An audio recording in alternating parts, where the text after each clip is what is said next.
So after a while of trying to teach chimpanzees to speak and not really getting anywhere, people began to have the idea that, oh, well, they have really great motor control, really fine manual dexterity.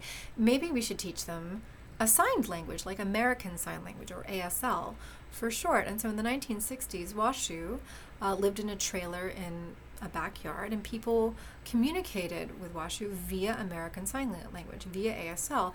And he was explicitly taught, so again, this is different from children sort of being immersed in the environment and sort of implicitly picking things up, but he was explicitly taught by molding his hands into the appropriate signs, right?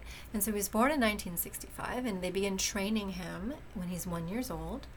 And then, this is sort of his vocabulary development. So at 2 and 3 and 4 and 5 at 27, kind of topping out here, he knows 240 signs. Now remember that humans on average know, like your typically neurotypical human, knows at least thousands and thousands, tens of thousands of words. So 240 signs is nice, but like if you talk to an adult that only knew 240 words, you'd be worried, right? So this is definitely much less of a linguistic attainment, right, than what human children are typically capable of.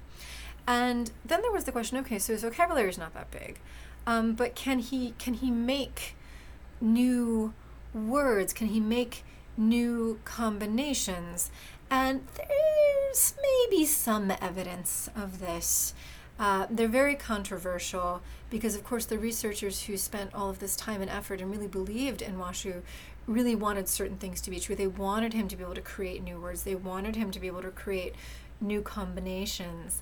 But sometimes it's unclear if that was more wishful thinking or actual creation, right? So, but what is true is that Washu transmitted 50 signs to an adopted son, an adopted chimpanzee.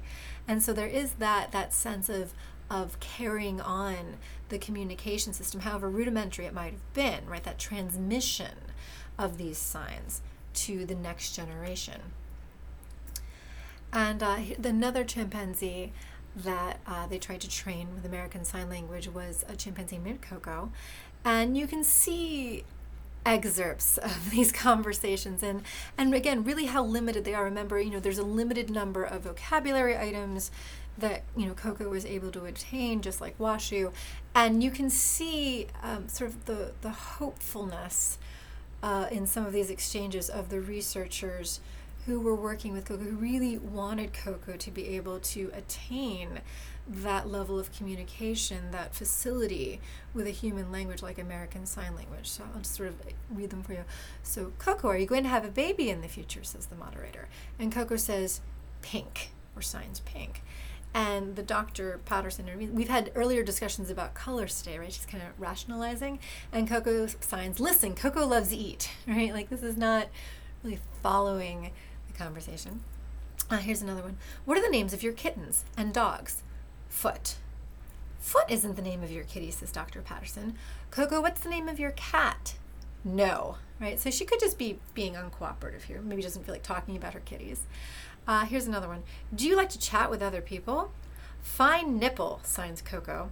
And so this one down here, Dr. Patterson says, nipple rhymes with people. She doesn't sign people per se. She was trying to do a sounds like, right? So you can see where the researchers who worked with these chimpanzees are coming from. They really want things to be true, but sometimes it's very controversial how much Coco, for example, was really able to both acquire in terms of linguistic knowledge and really use that linguistic knowledge for communication the way that humans do.